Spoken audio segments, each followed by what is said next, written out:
Hello, it's Joy Foster. I'm the founder of TechPixies, and this is the Sparkle and Thrive podcast, episode 76, Marketing an Underwear Company with Sarah Jordan.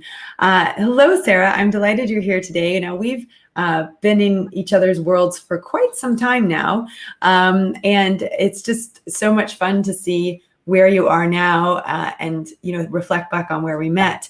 But you have a long, extensive history in the charity sector. You worked for Oxfam for a very long time. You were, I think, their head of digital, but you can talk about that a little bit. But let's talk about how you've transferred from that into building your own underwear company. You've crowdfunded and you've launched this company and you're full on with it. And you've won several awards. And I was delighted to be there one of the nights that you won one of the big awards. So give us your story and let us into your world. Yes, thank you, Joy, and thank you for hosting me and the welcome this morning. So yeah, my background is nothing to do with fashion, manufacturing, anything that I'm doing now, essentially. So as you said, I worked in the charity sector, and the shift came really in 2016. So I wanted to do something a bit different, and kind of make a difference, I suppose. And I went out to Uganda as part of the Uganda Marathon program to run, but also to volunteer out there and support local communities for a few weeks. And we fundraised and were working with different projects, essentially, in the Masaka region. And one of the groups that I was working with was a group of female entrepreneurs who were starting different small businesses, one of which was making sanitary towels and nappies. And they were really struggling with the business, and we didn't understand why, because it was really good product. It all made perfect sense until we discovered that a lot of the women locally didn't have any underwear to put the sanitary towels in. So they didn't need them. They couldn't use them. And it really struck me because it's something that we take for granted every day. It's literally the first thing you put on in the morning. You just don't think twice about it. And yet, if you don't have underwear, the impact is phenomenal. And so, obvious kind of health hygiene issues, but risk of violence, sort of threats, status in the society, and actually access to education was the one thing that really got me, because we know how important that is, particularly for girls. But from sort of 9 or 10, when they had started their periods, they were missing a week of school a month. So sort of 12 weeks a year. And it was just having such an impact from that age. The difference between the girls and the boys was just phenomenal. And it carried on through their life, obviously, their ability to complete their education, to stay in employment, and just even being excluded from the communities. And so it basically stuck with me. I really wanted to do something about that because, as I said, something that's kind of so simple on one level. And it didn't leave my mind. I came back from Uganda. I actually broke my leg while I was out there running as well. So it was kind of a life-changing trip in a number of ways. But it bugged me ever since. And so I came back, started to kind of look at how you provide underwear, how you make underwear. Actually, cotton underwear is much better for you from a sort of health perspective, but conventional cotton itself is a very nasty crop. It's one of the most polluting in the world, hugely pesticide intensive, water intensive. The fashion industry more broadly is not very nice. And so I kind of joined those together and was like, well, we need to do something about the sort of supply chain side and the manufacturing side as well, if we're going to do this. So we committed to sourcing sustainably, using only organic cotton, and supporting people through the supply chain, because I didn't want to kind of empower on one end and exploit on the other, really. So it was very much about that, doing the business side and manufacturing well, and then partnering with a charity called Smalls for All, who donate underwear in the UK and throughout Africa to keep girls in education. So it kind of, that one trip made a huge difference in terms of what I was doing, and the underwear business sort of came from that, really. And actually, I met you right after you did that trip because you were on crutches, and we were at an event together in Oxford. Yes. So I God, I spent the next year, over a year, on crutches because I really badly broke my ankle. Stress fracture that I shouldn't have been running on, that I then ran a marathon on, not realizing, and spent another 15 months basically when I came back with it in a boot and on crutches. So in some way, the last year of lockdown, I've had a year of practice a few years ago. So it's kind of not been the first time that I've been stuck inside and not able to do anything. So I've kind of dealt with that I've had a bit more practice, sadly. But it was an amazing trip. And I suppose breaking my leg at one level gave me that opportunity to do something because I couldn't do the work that I was doing. So I was working in a consultancy basis, sort of freelance, basically, in sort of marketing, digital strategy, transformation, and commuting to London. And I tried that a couple of times on crutches, and that was no fun at all. So I just had to stop that, which gave me a bit of space for the underwear thing to keep buzzing in my mind and try and tackle that one. So that's a fortunate side of the accident, I suppose. Well, I think this is really important for people to hear. Two things that are really important for people to hear. Number one is out of something that, could have been devastating, like not being able to work because you've got this broken leg and you can't commute. And this is pre-COVID when people could work from home now suddenly, which we couldn't before. But you were able to turn that into a positive. Let's talk about your experience in digital, because you've been in the digital world, digital transformation for a very long time. I want to go all the way back to your work in charity, because we have a lot of people in our program, and I know that's a long time ago, but I think if we just give some context on this and help people, we have a lot of people in our program who are working with charities or are helping charities to raise money, et cetera. And you made some major digital changes to the website you were working on at the time that brought in a very large amount of money because of those digital changes, and that was able to transform lives. So can you talk about that a little bit? Yeah, so I was working, that was my role at Oxfam. Going back before that, actually, I've always been in the tech space. So from my original undergrad degree, I did geography and computing. I actually wanted to do weather forecasting at the time, but it was easier to get into the IT side. And I ended up doing website design when it was hard coding it on Notepad, opening it in Internet Explorer and refreshing and looking at it and going, that's terrible, and doing it all again. But it wasn't the kind of tech piece itself. It was the impact of that I really enjoyed. So kind of tech for good, I suppose, in terms of you could use this in a positive way to achieve change. And I started doing that I did a master's program in Oxford, looking more about the kind of electronic media, digital side. So I got into it from the early 90s when it all started, and applied it to start with, looking at in the kind of education space. So I worked at OUP for many years in their educational publishing division, looking at how schools could use it in terms of improving access to education, teaching online, and the whole, on CD-ROMs at the time, and just really how you could use technology to kind of improve things. And that's what stuck with me. So shifting from OUP, at the time, trying to convince them that they could sell books online, which they didn't believe at all, despite Amazon starting to kind of be up there. They just weren't convinced. And I shifted to Oxfam to try and take their digital stuff forwards, really. So yeah, I was their head of digital for 5 years. Didn't you introduce the online donations for them as well? We collected, basically digital, my remit covered kind of the marketing, communications, fundraising side of digital. So from a supporter perspective, from communications, how they explained what they were doing through the website, how the website was a major fundraising channel, particularly in emergencies, their email, their social, and their relationship with the online shop as well, which is obviously a big income channel for Oxfam, and also the program side as well, which was a bit I found particularly interesting. So we had a program called Digital Vision, which was basically how you could use technology in the field, whether it was through data collection, mobile money services, all sorts. Again, just about improving the effectiveness of Oxfam's work on the ground by speeding things up, making it easier. The reality is, in a lot of situations and countries where they were working, people did have mobile phones. They'd skipped the whole kind of desktop, laptop side, but we're on mobile phones, and everything was was using that, and that made a big difference to the work that Oxfam was doing in terms of the number of people it could reach and the impact of that work.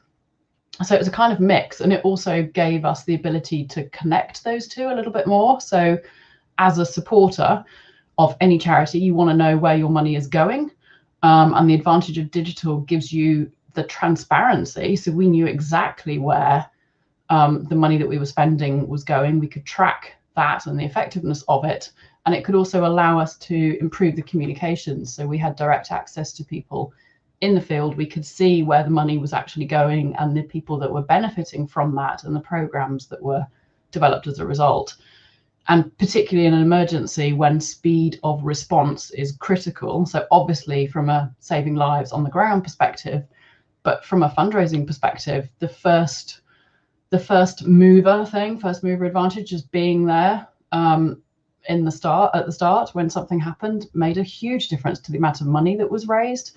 And we were responsible for that as a team. So we were on 24/7 call effectively. If anything happened, we had 30 minutes to get the website live, to switch it into emergency fundraising mode, to get emails out, to get everything on social, and to just make sure that we were the number one charity response, because we had a limited period before it would kick into the DEC if it was a major emergency, at which point everybody fundraised together, which was great, but it had a slightly different role in terms of the different charities within that. So speed was definitely really important, and digital just allowed us to increase that visibility, turn it around much more quickly. Well, that's really great. And I think, obviously the conversation we're going to have for the rest of the time is around crowdfunding, which is what you did for Y.O.U Underwear, and also just how in the world did you figure out how to do the manufacturing and all that stuff without that kind of a background? Clearly that's important.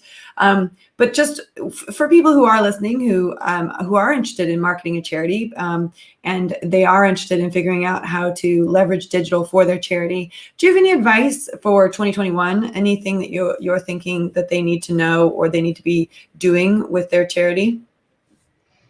I think the biggest challenge I found was always the resource constraints, I suppose, the best way of putting it, in a charity space, because they don't have endless money. So you're always working with less money and fewer people than you would in the equivalent role, which makes it really hard.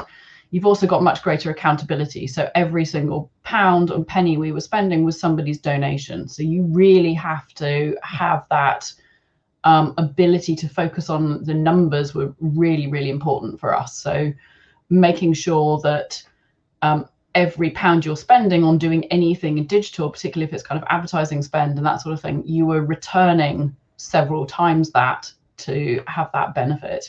So a real focus on the numbers and the metrics. The advantage of the charity sector is that it makes you much more creative because you don't have the money to spend. Some of my kind of colleagues, I suppose, people, friends that were doing similar job in commercial sector, where they literally had millions to spend and we had a few pounds. We did so much more with that because we had to think much more creatively. We didn't have the luxury of just being able to chuck money at it and sort of see what worked.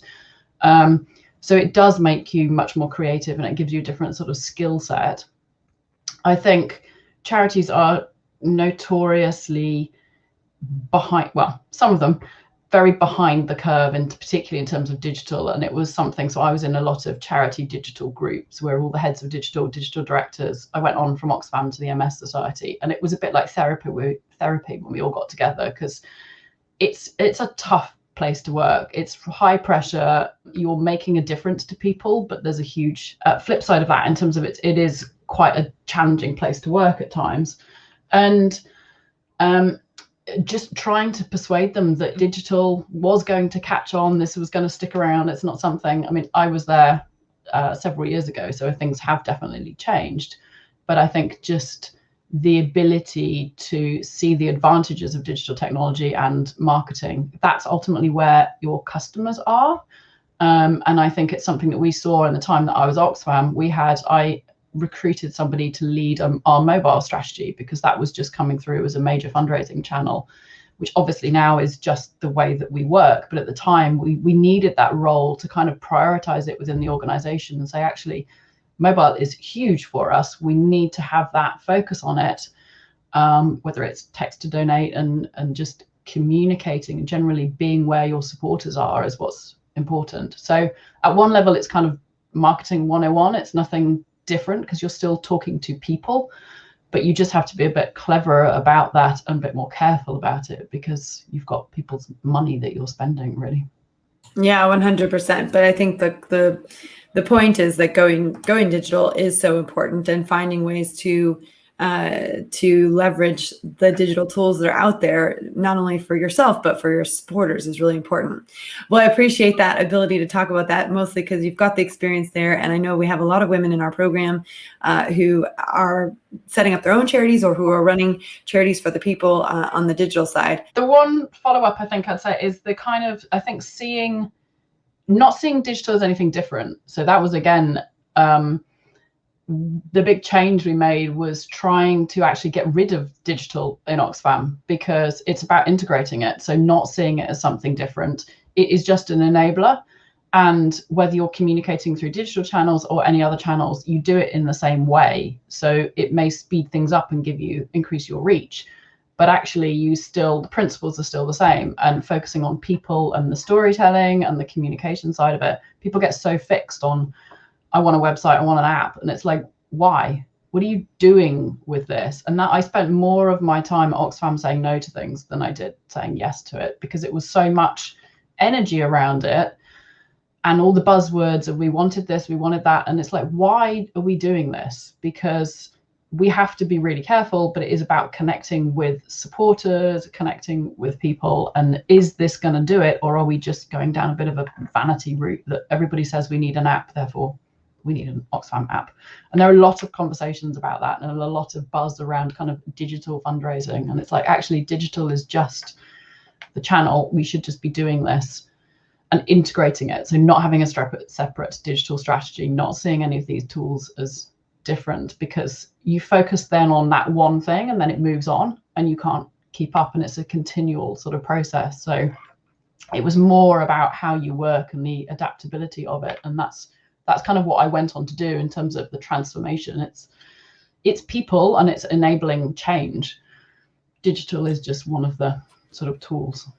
Well, and what you touched on was storytelling, and that's a big part of the podcast that we do here is storytell, and that's why I wanted to bring you on, was to tell your story. So we've got through the part where you broke your leg and you were in Africa. You saw that girls were missing school because they didn't have underwear that they could put sanitary napkins in, sanitary towels. So you then get this idea to start an underwear company, and you needed to raise capital. So you decided you were going to crowdfund. Tell us about that journey. What worked for you? What didn't work for you? What was amazing watching it on the outside was how it was just slow, and then boom, it took, everything got filled. You've crowdfunded yourself out. So tell us about that journey and what that was like. Yeah, so it sounds sort of, when you join the dots in hindsight, it sounds like a simple process to see the problem, work out the manufacturing challenge, and then decide that you're going to crowdfund. In reality, that was a couple of years, because I didn't go out with an expectation of setting up a business. I've never had that view. It's just kind of evolved in that way, really. And it took a while to kind of go from the whole seeing the problem to connecting the dots and turning it into something and actually seeing a product, I suppose, as part of that. So it took about a year to come back from Uganda, still on crutches, and work out that actually having a product was probably going to be the way that we took this forwards. Finding the connections in terms of the manufacturer, finding the charity partner, because that's been part of it from the beginning, so that we could have that kind of giving back and impact, and then turning it into a business. So I thought it was a good idea. Some of my friends and my family, they're always going to support you and say yes, but actually, is there a market for this? Is it a thing, or is it just us trying to kind of solve a problem which we could potentially do in a different way? So you do all the user testing, you do research groups. I've talked to so many people about underwear that I never thought I would do, and so kind of you gradually go down that process of it becoming a business. And then it's like, okay, if we're going to make underwear, having gone through the whole sort of sustainability side of it and wanting to source well, how are we going to get the first range out there? Because underwear in hindsight is actually quite complicated. You need a lot of sizes, you need a lot of different items just to have a fairly small collection. So it's actually, we'd bitten off more than we realized, I suppose. And crowdfunding, we thought about it. So I did an accelerator, sort of pre-accelerator program in London over that summer, 2017, that really helped with kind of going through the business validation and sort of thinking things through properly. There was a lot of talk about crowdfunding, particularly for product businesses, and saying, you know, this would be really good for you. I kept saying no, because at the time I was actually doing some freelance work and I'd done training for the crowdfunding academy, and I knew how hard it was, and I'd helped other people through it. And I was like, I don't want to do that. I know it's really difficult.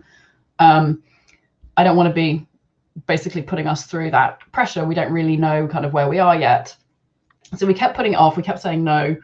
And we're thinking about other ways of sort of bootstrapping the business and to try and get everything going. And then we gradually realized, with the feedback from customers, basically, like, we have got something here, this could work. So we made a fairly last minute decision to go for it in the window just before Christmas. So we launched in the middle of November with a 30-day campaign, taking us up a couple of weeks before December, so that we could deliver the rewards just before Christmas. It is, in hindsight, I would 100% not recommend doing any of those things, because it just put us under so much pressure. We didn't do, because we didn't think we were going to do it, we didn't do the planning that is so fundamental as part of a crowdfunding campaign, because you really need content. You need to do a video to get, you know, upfront to kind of tell the story. You need a lot of images, a lot of content for 30 days to maintain people's interest, because that's basically what it is. It's a 30-day marketing campaign. And you are just battering people with reminders to support you. And also we had the cutoff. We then had the deadline of, I think it was about the 13th of December, which would have given us a week to get all the rewards that we'd promised by Christmas. What actually happened is that my co-founder, so I founded the business with a co-founder at the start. She ended up going to India to sort the manufacturing. So we had problems with the manufacturing. So she went out there to do that. So I ran the campaign myself for the 30 days, which is also not recommended. And then we were successful just before Christmas, but the products hadn't arrived. So we had committed, we did a reward-based campaign. What some of our rewards were product to be delivered in time for Christmas, so as gifts basically. And I ended up hand delivering underwear on the 23rd, 24th of December around Oxford, around London, to all these people dressed as Father Christmas, because in the end I was like, we have to just embrace this and go with it. But it was a nightmare because our delivery had been delayed. We'd committed to do it by Christmas. We could have probably got in touch with everybody and said, look, I'm really, really sorry. They're all your friends largely. But I didn't want to do that. I didn't want to, we'd committed to it and I didn't want to let anybody down. So we hand delivered stuff, and it was really, really hard work. So in hindsight, doing it that close to Christmas when you haven't actually got the products is probably not ideal. I think crowdfunding is often seen as a silver bullet and an easy way to get money, and it's definitely not. It really is one of the most, I've worked hard, and that was one of the hardest kind of projects, I suppose, I've ever done, because you're just chasing people. So we didn't do as much preparation as I know that you should do in terms of having everything lined up. Content wise, so there's a lot of chasing because it's top of your radar, but it's not on everybody else's. And so many people say, oh, we'll support you, we'll support you. The 30 days goes past surprisingly quickly, and they forget and they don't. So you don't get everybody coming through that has kind of said that they will. And there's a very kind of constant, I suppose, curve in terms of how you need to raise money in that 30 days. And I think there's a website that actually predicts if you get I think it's about 60% in the first 48 hours, then you'll do it.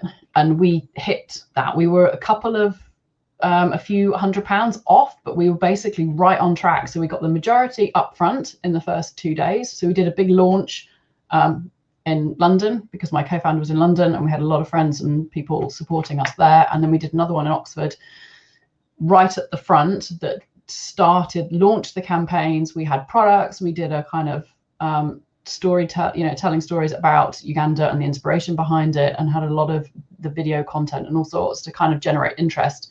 We got a big piece of the 20,000 that we were aiming to raise in that first 2 days, essentially 2 or 3 days. Then it drops off. It goes really quiet for the rest of the time because most people just lose interest. And then you get that pickup at the end as well when people find the deadline and are kind of committing right at the end. So it came through right at the last minute on the last day. Some of the people, I mean, we knew people were there in the background and just hadn't got around to it. So there's a lot of final chasing saying, you said you'll back us, please, will you back us now? Because the deadline is approaching. And we did it. So we had the traditional curve like everybody else. We kind of matched what everybody says, and we raised the 20,000 on Kickstarter. So there's a number of things, I think, in terms of choosing the platform, the content, the rewards. It's that you really need to kind of have planned and know what you're doing to be successful in that. We were really lucky to get that. We weren't looking to raise a huge amount of money because it was just to support that first production run, really, and get us going. Yeah, I've been involved in 2 crowdfunding campaigns, and like you said, they're some of the most, like, the hardest week you're ever going to do is working on a crowdfunding campaign. Well, hardest month, and then some. But the first crowdfunding campaign I did was, well, actually, I can't remember which one was us and which one was Proviz. But I remember saying to the team, I had a small team at the time. This was back in 2017. And I said to the team, if we run out of cash, I'm going to do a crowdfunding campaign. And lo and behold, that was the backup plan. And like you, put together really fast a crowdfunding campaign.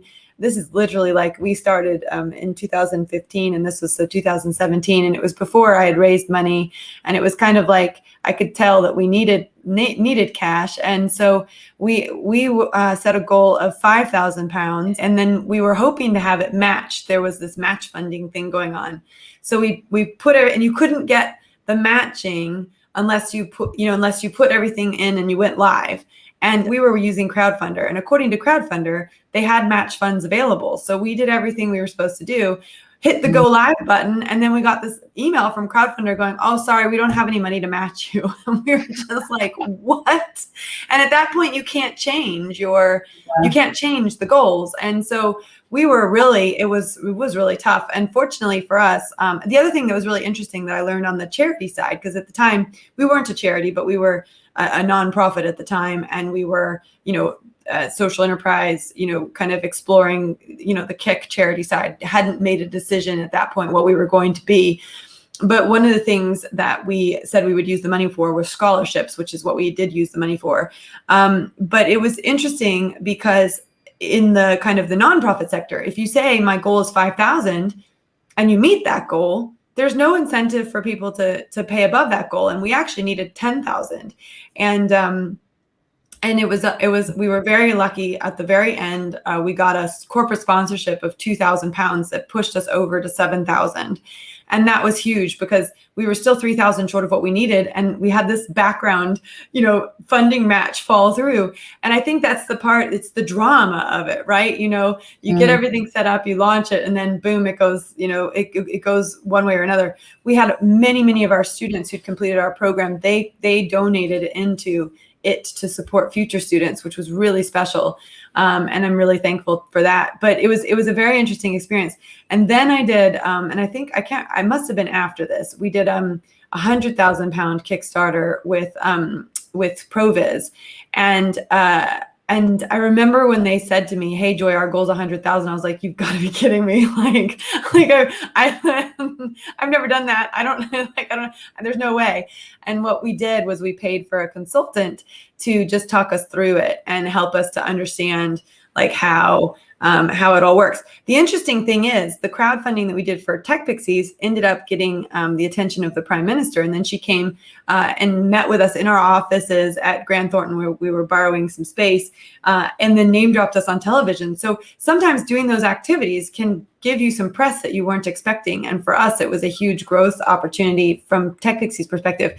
With ProViz, you want to get that cash fast and get the momentum.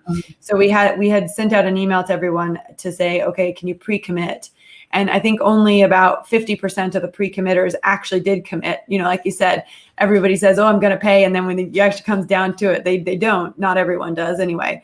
And so, but I think we had in the first 4 minutes or something, we had the first 20 grand. And that was because we had done all the pre-seeding for the Kickstarter. And then it was a really long slog to get to the 100,000, which we needed, to really close it out. And we made, little tiny mistakes, like because the people who had pre-committed, it was a much larger number than we expected. We then increased the 50% off benefit to match the pre-funders, so that everyone who committed to pre-funding would buy. And of course, because the pre-funders didn't actually come through as 100%, we then had more stock available at 50% off than we would have liked to. Because part of what makes a crowdfunder work is that the benefits drop off. You can't get the cheaper options, So anyway, it was a learning curve as well. But I remember being in Colorado, having breakfast with my parents, and the clock was ticking. We were down to the final few minutes, and I was like, my phone's underneath the table, and I'm like checking, are we going to hit it? And my mom got mad at me. She was like, Joy, we're having a family pancake breakfast, pay attention. And I was like, I've been working on this for 6 weeks, and it did. And I think I bought the final 2 jackets that pushed us over the edge just to get us. I think at the end we were 100,257 pounds. But the crazy thing about that experience as well is the customer service. I mean, the amount of people that were, especially when you don't deliver on time, and what happened in a similar situation, they just couldn't get the things delivered fast enough. And it was one of those situations where we had said, yeah, we'll get it. And this was in August, and we said we'd get it to them in time for Christmas. We thought we gave ourselves a big enough window to get it to, and we still, Christmas came and we had orders from all over the country. It was impossible. I wish we could have done the Santa Claus delivery, but we had orders all over the country, all over the world, and there was just no way we could do it. And the amount of apologies we had to write, and the frustration that people had. And then also, I think the factory, the warehouse sent out the wrong size and color to half the people. I mean, it was like a disaster. And, and I remember Aunt and Bob, they own ProViz. They're like, Joy, we're never doing that again. And I was like, I never wanted to do it in the first place. But, it ended up being, a really good learning experience for us. And we were able to leverage ads to drive traffic to the Kickstarter. And it worked really well at the end of the day, but it was definitely an exercise I don't think any of us wanted to repeat. That said, it does raise money. How else have you funded your company? So bootstrapped ever since, basically, or and sales, direct sales. So the crowdfunding gave us that kick to get the first product range out there, but in reality, it costs you a lot of money as well. So you don't get the 20,000 that you raise because you've spent a lot on marketing. The platforms take a lot, et cetera, et cetera. So, but that kind of got us going. And then that was in Christmas 2017.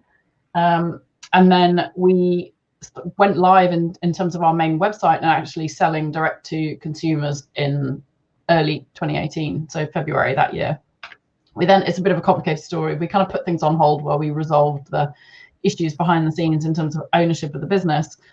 But it's very much since then just been direct sales through the website and putting that money straight back in to fund the next range. So the challenge with the product business is cash flow, basically. So we have to buy the underwear upfront, and then we get the money back when we sell it, and then we do the same thing again. So it's constantly this cycle of we've got a bit of money, or we just spend it all on underwear, and you have to raise that back up again until we place the next order. And it's continued from then. We haven't had any other funding. I'm kind of adverse to doing that because I really want to maintain, I think having gone through one ownership challenge, I now run the business and own it myself, and I'm not about to give that up. So our crowdfunding was reward based as opposed to equity based. And that's certainly something that I'm kind of sticking with at the moment. It's very much bootstrapping, me funding it with other work. So I've been fortunate and I was able to keep doing some of the kind of contracting consulting work that I was doing and use that to pay the business, or pay me anyway, and keep the business going. And we're now self-sufficient, I suppose. So I jumped in full time last year, literally about a week before we locked down. So the timing could not have been worse. And recruited the first member of the team at about the same time, and we both committed to it just before everything dropped off a cliff. So 2020 was an interesting year for us, but it kind of got to the point where I was like, I need to commit to this for it to be successful, because it sort of becomes you're limiting it yourself, and we just can't. We had so many opportunities, so much amazing feedback from customers, and I couldn't do any more than I was doing because I was kind of doing a full-time job and doing this on the side. Well, a number of other things on the side, including this. And so kind of made that commitment, which was then reinforced, I suppose, by COVID last year. And again, having to be back at home just gave me that opportunity to have some more time to really focus on the business. And the first couple of months last year were brutal when our sales dropped significantly, and everybody obviously had better things to think about than buying pants. But we plugged away at it. So it's been very much a focus on marketing and communications and just connecting with our customers, really. So we haven't done anything paid from a marketing perspective. It's all organic. So we're just driving traffic, recommendations, word of mouth, focusing on connecting with people that care about their purchases and the impact of those, in terms of kind of being a bit more conscious around sustainable fashion, impact of clothing and fashion generally, and just trying to engage with them and get the reviews and recommendations and provide good customer service that keeps people coming back to us and recommending us, so that we grow like that. And do you think that you will go into paid advertising? I mean, one of the strengths is when you've got a really good organic, a really solid organic base, you can supercharge that with paid. Is that something you're considering?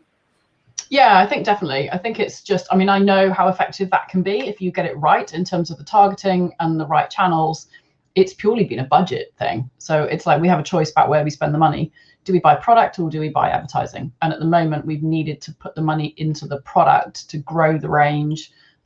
We're trying to be a bit more inclusive in terms of sizing. So we go from 6 to 22, but that's a lot of underwear to have, again, to keep that relatively small range. So it's kind of, how do you continue to develop that? This year, the plan is to give ourselves a marketing budget so that we can actually drive a bit more traffic and raise awareness. So we were really lucky. We do quite a lot on social. Instagram is obviously big for us, Pinterest as a product business. But Twitter and Facebook also have quite a role in terms of just connecting with other consumers, other groups, people that are interested in sustainable fashion, as I said, and journalists. So we were lucky with some PR wins last year that made a big difference to our traffic, and getting into the Guardian a couple of times had a huge impact. And we've won a few awards based on kind of what we're doing and the performance. So I'm hoping to, kind of take that to the next level this year and really grow. I want to put this picture up. Those of you who are watching live, hopefully you can see this gorgeous picture of Sarah. But one of the things that, when you talk about bootstrapping, what that means is you are also the model. Didn't you like rent an Airbnb and then like do all the pictures yourself? And I mean, I love that story. Tell that story. Yes. If you look closely, you don't need to look that closely. All the photos on our website are my friends and family. Basically, anybody that I can rope in to do it will end up doing it. And anybody that shows any interest and kind of half-heartedly goes, yeah, sure, I'll help. It's like, right. So bootstrapping is not just providing financial support for your business. It's doing it all, essentially. So this was actually our first, like, when I say proper photo shoot, in 2017, I think. So I still technically had my broken leg then. So I was like kind of sitting around in my pants with some of my friends. We found an Airbnb because that was the cheapest. To try and get a studio is just prohibitively expensive. So we rented an Airbnb in the very far east end of London in some really dodgy area that was a beautiful space, and had that for 2 days. And literally some of my friends from Oxford came down, and we had a photographer, and it was just us. We brought all our own props. It was only our sample underwear, so we kind of had to keep switching it between us. And it was, when you look back on it, it's like, how the hell did we pull that off? But actually the photos are brilliant, and it kind of stuck with us in terms of one of our values is very much about showing real bodies, and supporting body positivity, because I think imagery of women, particularly on social media, we know the pressures, and for men too. And we often see, these ridiculous airbrushed, super skinny women that is just, it's not aspirational, it's ridiculous and particularly unhealthy. And so we've kind of embraced that approach and just said, well, actually, we want real people. So it is my friends and my family. There's pictures. There's my dad, who I made to model on his 80th birthday in pants. My mum's done it in her late 70s. It's all my friends. So if you know me, you will see basically my friends and all of us kind of through the photos. And we've got some now. So the ones that you're showing are actually our customers. So last year, obviously, we had photo shoots planned, again, with just us in people's gardens and that kind of thing. But we had to cancel all of it because of lockdown. And so we were running out of images. And we basically just put a call out to our customers and said, are you interested in doing photo shoots at home? If we send you some underwear, will you take some photos of yourself? And people amazingly responded. And we had about 8 different people who were up for it, who we sent underwear to, including this one. This was Alice in the Lake District, only a few weeks ago in the snow. Amazing photos that we'd never have got, just because people are willing to kind of support you. And if you're really open about some of the issues that you're facing and the challenges, and it's been brilliant because it's given us a huge amount of content that is really valuable. So it's very much about, I think, the marketing from a fashion brand. What I think one of the challenges we always face is the balance between being a fashion brand and being aspirational and showing the kind of fashion side almost, but also our mission and purpose. And we're talking about something that's more than just clothes. And we're actually trying to encourage people to buy less, to buy well, to reuse, recycle, mend their clothing and that kind of thing. So there's kind of messages behind it, which is challenging when you're trying to bring that onto some of the platforms that are much more visual. And it's like, how do you still make it interesting and something that people want to follow and engage with without it being particularly worthy or just make people feel guilty about some of their purchase decisions? So it's a fine balance, but social is definitely an important channels for us to just connect with our customers, really. So they've played an important role in the business. Yeah, I think it's interesting that you're talking about Pinterest and Instagram. We just added a Pinterest module to our program in the last 6 months or so, and that's been really hugely popular, especially with companies that are trying to launch something like a clothing brand or even interior design, furniture refurbishment, that kind of thing.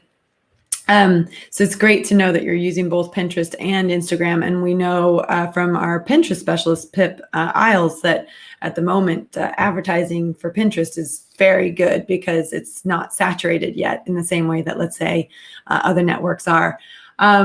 So it's just great to catch up on this. I want to touch on one other thing. It was also important to you, if I remember in the early days, to create an underwear company that helped women who were smaller breasted, shall we say, to have something that they could wear that was beautiful and comfortable. Talk about that a little bit more, because that was something I remember for you was important. Yeah, so it's kind of, I mean, it wasn't a particular focus. So we don't particularly focus on smaller sizes. It happens to be that the first bralette that we designed kind of works better essentially for smaller cup sizes. But it was very much about the kind of comfort of that and providing styles that are flattering as well as being comfortable. I think there's been a trend towards bralettes and sort of the less structured, wired shapes that we've traditionally worn. Women historically don't wear the right bra in terms of the right size and the right fit, and they can cause actually real health issues as well as kind of discomfort. So we were very much about, let's try and do something that is comfortable essentially, and women like, but still provides that kind of feminine, flattering style that's not wired or not structured in the same way. So and it happens to work for smaller sizes. We're actually developing at the moment a new bralette that works for bigger breast sizes because we want to be inclusive. So as I said, we kind of go up to size 22. We're looking at increasing that. But for bralettes, it's more complicated. You just need more structure and you need more support and you need to kind of develop the products. So we've done a lot of work with designers. So I'm learning a huge amount about bras. So this is a new range that we've just developed for younger girls, actually, because we got feedback directly from our customers saying, do you do these? My daughter would love something like this.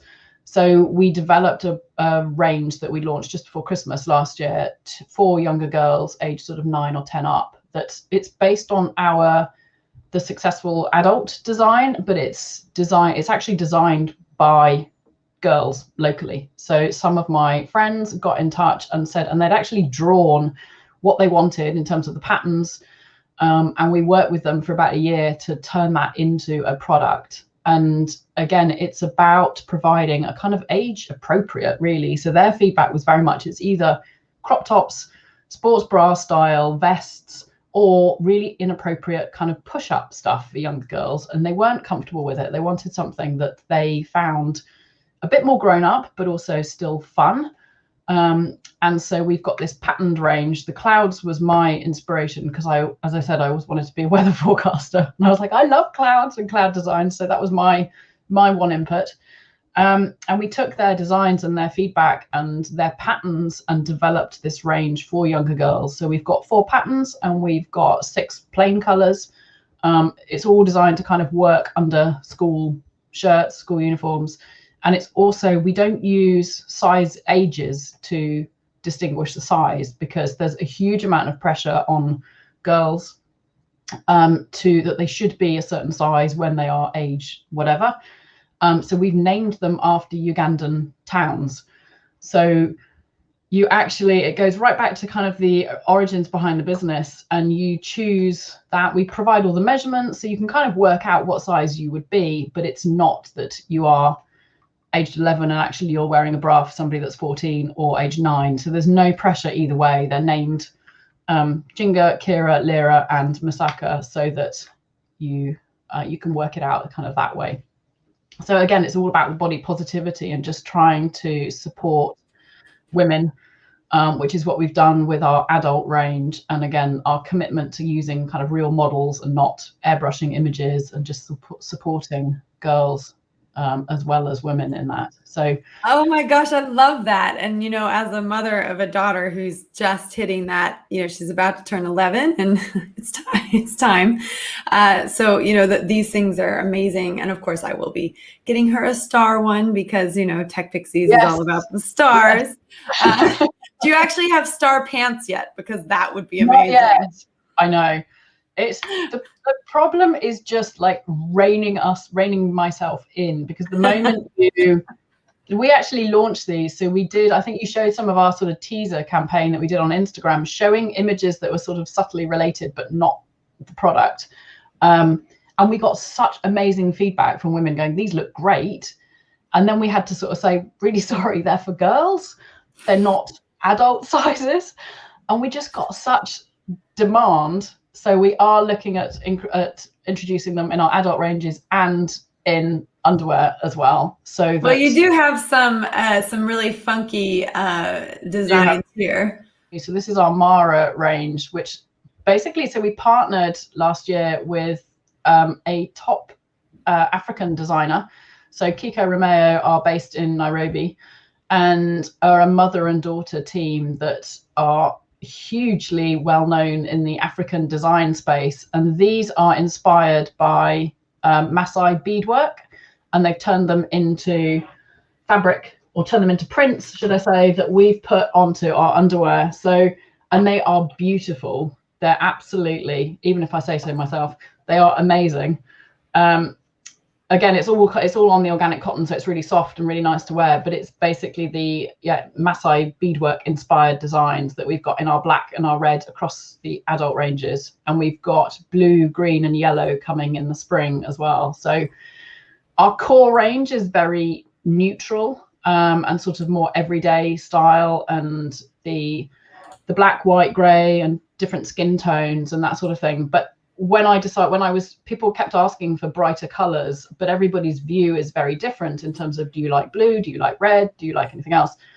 And then I love African prints, and it was just, so I was like, if we can get something that goes back to the heritage and inspiration of the brand, and is really inspired by that, then that would be perfect, because it allows us to introduce some really vibrant, amazing prints. And it's a similar donation model, so it actually supports Maasai communities and the Ajuma Foundation in Kenya. So we still have the same giving back, but it's focused very much on the communities where the inspiration came from.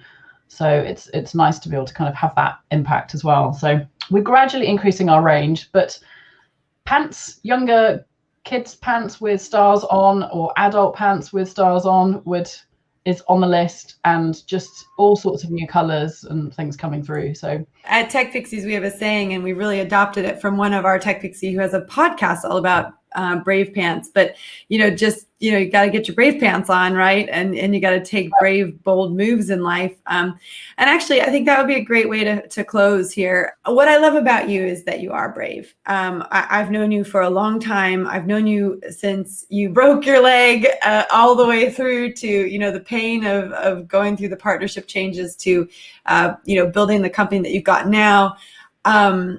And I love how brave you are. You have been undeterred in your desire to make the world a better place, to leverage, digital technology to make it happen, but also your ability to, see it through, and to, despite the risks, despite the challenges, despite the setbacks, move forwards. And it's so impressive to me what you've done. I definitely think we need to get you creating our brave pants, and we can put them into our fab box, which is just behind me. I would love to do brave pants. Yes. I mean, it's, I want to do personalized. So we call them positive pants, because it positive pants. It's changing the world one pair of pants at a time is kind of how because it is very much, I mean, I don't necessarily resonate with the brave, but I think that's the imposter thing coming through, in terms of, and in the same way I didn't set out to start a business, it still takes a while for me to kind of go, I'm actually running, this is a business. We're now doing this. We've just donated 14,500 pairs of underwear. We've got 4,000 girls in school because of us. And it's like, well, not because of us, because of our customers, but it's like, it's real. And I think it does, every now and again, you need to kind of stop and go, oh my God, this has actually happened. Well, not every once in a while, regularly you need to say that. I think it's so important. But here's the thing, and I love how you said, I don't feel brave. And I think the thing is, one of my favorite quotes is, courage comes from doing things you've never done before and realizing you didn't die. And then another favorite quote of mine is, if you don't have the confidence, have the courage. And I think what you have done is, you've done that. You've been both courageous in spite of not knowing what you were going to do. And also, like you said, the impact that's had on girls, 4,000 girls in school, 14,000 girls with pants, these things are so, so important and that's underwear for you in America who are listening to this.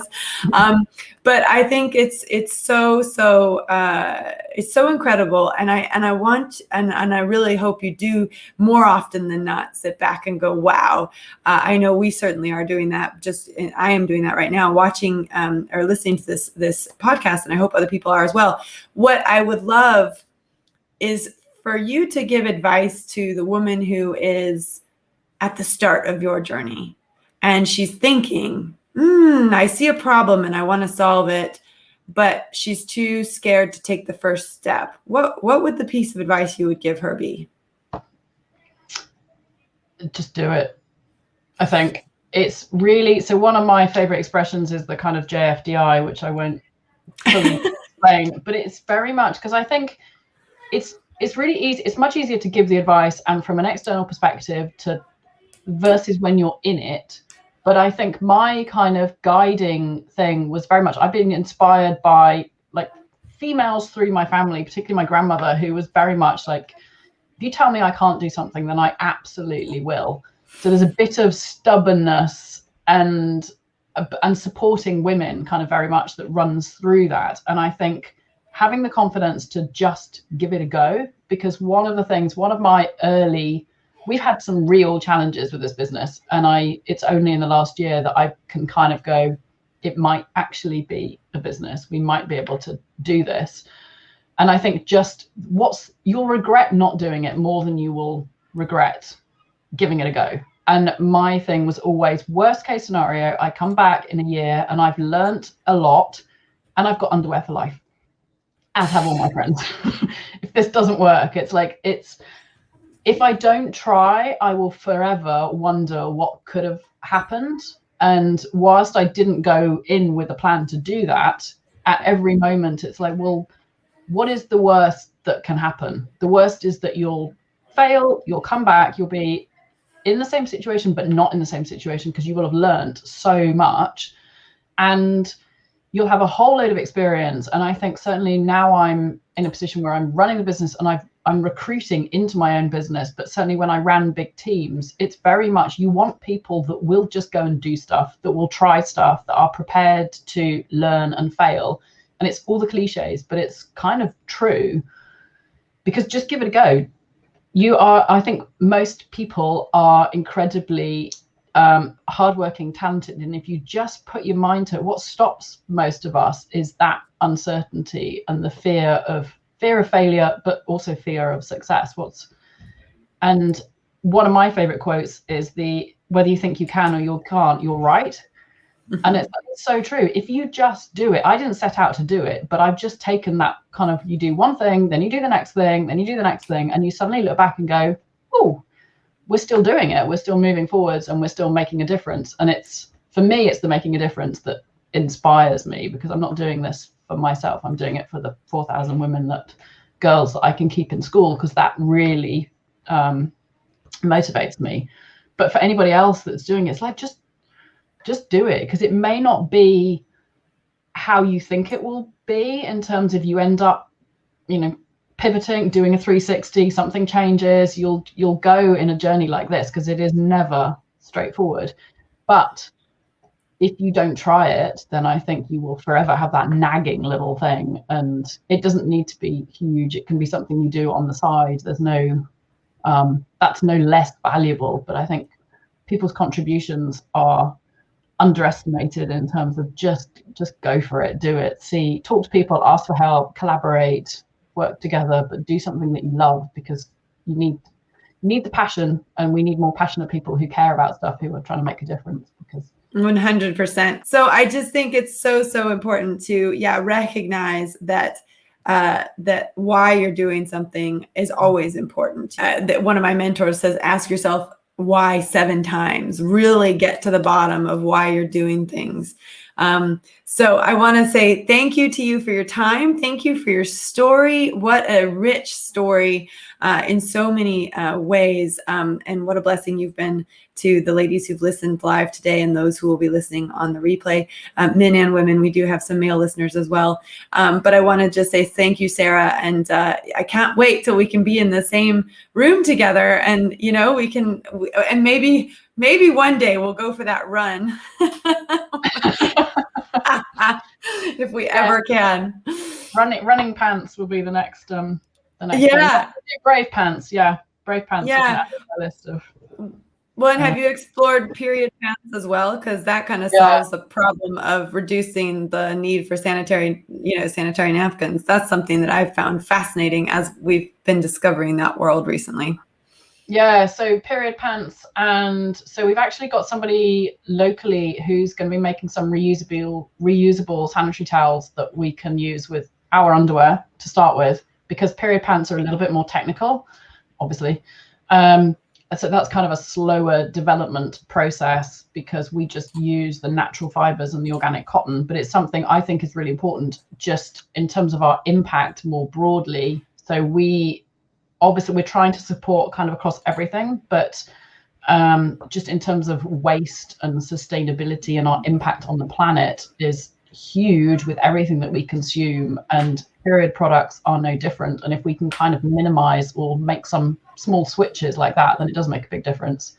And again, particularly for kind of younger girls, I think there's so many more alternatives and options than there were when I was growing up anyway, and we just don't realize. And the more we are increasing our kind of awareness of the issues of plastic and pollution and what this stuff is that you're putting into your bodies that's kind of dyed and has got all sorts of chemicals in it, you know, we need to be more organic and careful more generally with what we're doing, eating, consuming, using, etc. So I think that's the problem. There's period pants, there's brave pants, there's positive pants. There's an endless list of like stuff I want to do, and maybe I will come back to the fundraising thing at some point and just go help. Well, the good news is you don't have to give away all your equity. And that's the beauty of having friends in the space. You know, I remember, and we will wrap up on this, but I remember when I was raising money, having heard the war wound stories from some of my friends who'd already raised money, I was able to raise money in a much better way because I was able to get the real stories behind what worked and what didn't work, and you know, was able to hang on to more equity than probably some of my friends had. And I think those are important things. You know, those conversations are important to have. And women aren't raising money as much as they should be. And so when you can find women to talk to about raising money and who've done it, it's really beneficial because it helps you navigate that path and that journey. Someone who I highly recommend, who's got a podcast on this space and also does training on it, is a gal named Julia. And I think it's enterthearena.co.uk. And she has her name's Julia Elliott Brown, and I met her at an event. And she does training and courses for women who want to fundraise for their businesses. But she and I did a podcast with her after I raised money, you know, just talking about my journey and what that was like. But I do think, you know, it's not something that women have traditionally done. And so it's something that that I think, you know, as women create businesses that look like they are scalable, because investment requires a scalable business.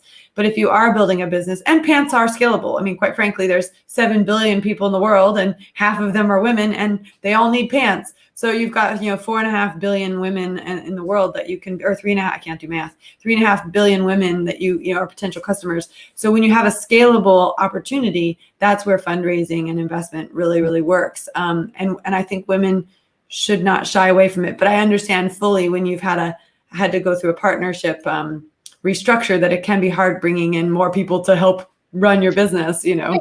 I mean, that was my slightly flippant. At the moment, it's kind of I wanted to grow it in a sustainable way more broadly. So that's kind of been the right approach. I think at some point that will be definitely a bridge, you know, and a question that we answer. And I'm not adverse to the principle of it. And I think, as you say, it's about finding the right thing that's right for you.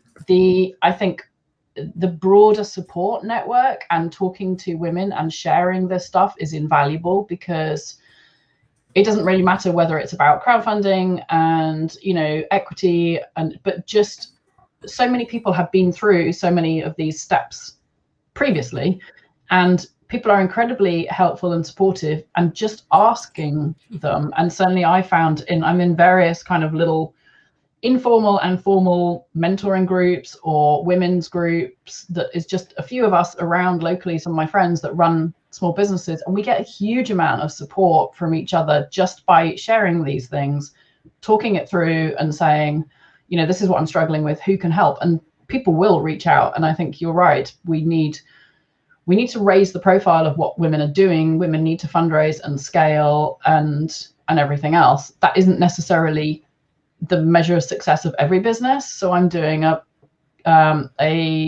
program at Cambridge University Business School at the moment, accelerating, you know, an accelerator essentially for social impact businesses. And that's very much about how are you really embedding this and kind of showing it, whether you go for investment or not is, it doesn't really matter. It's more about making sure that you kind of got that sustainability stuff at the heart of it. And I think it is just kind of sharing those stories and supporting each other and having more visibility, because women, we traditionally don't do as much. I set up something for women in tech many years ago called 9, which was 9 is not enough, because that was the number of women tech founders that there were, or the percentage of women female tech founders that there were. And it's like, oh, for God's sake. And these numbers haven't hugely increased yet. Small businesses and running businesses actually really works well for women, because it can be more flexible. It can be, you know, if we're motivated by different things in terms of other interests and stuff, then it can be a hugely rewarding space to be working in. And they're a hugely important part of the economy. And certainly in the last year, we've seen a huge growth in small businesses starting. So yeah, I think you're right. It's just kind of having those conversations and supporting each other to do it, I suppose. Well, 100%. Well, Sarah, thank you so much for your time. And I appreciate the ability to talk to you about this, and can't wait to see where Y.O.U Underwear goes. And I'm really excited about the new African range. It's very beautiful, and I love the inspiration behind it. And I'm sure that you've gained a few new customers off the back of this. And if you've only listened to this on the podcast, I would encourage you to go and look at the website and check out the beautiful designs that she's got. And again, thank you so much. And we'll speak soon again, I'm sure. You've been a great addition to the podcast. Well, thank you very much. Thank you again for inviting me. And it's been lovely to see you again.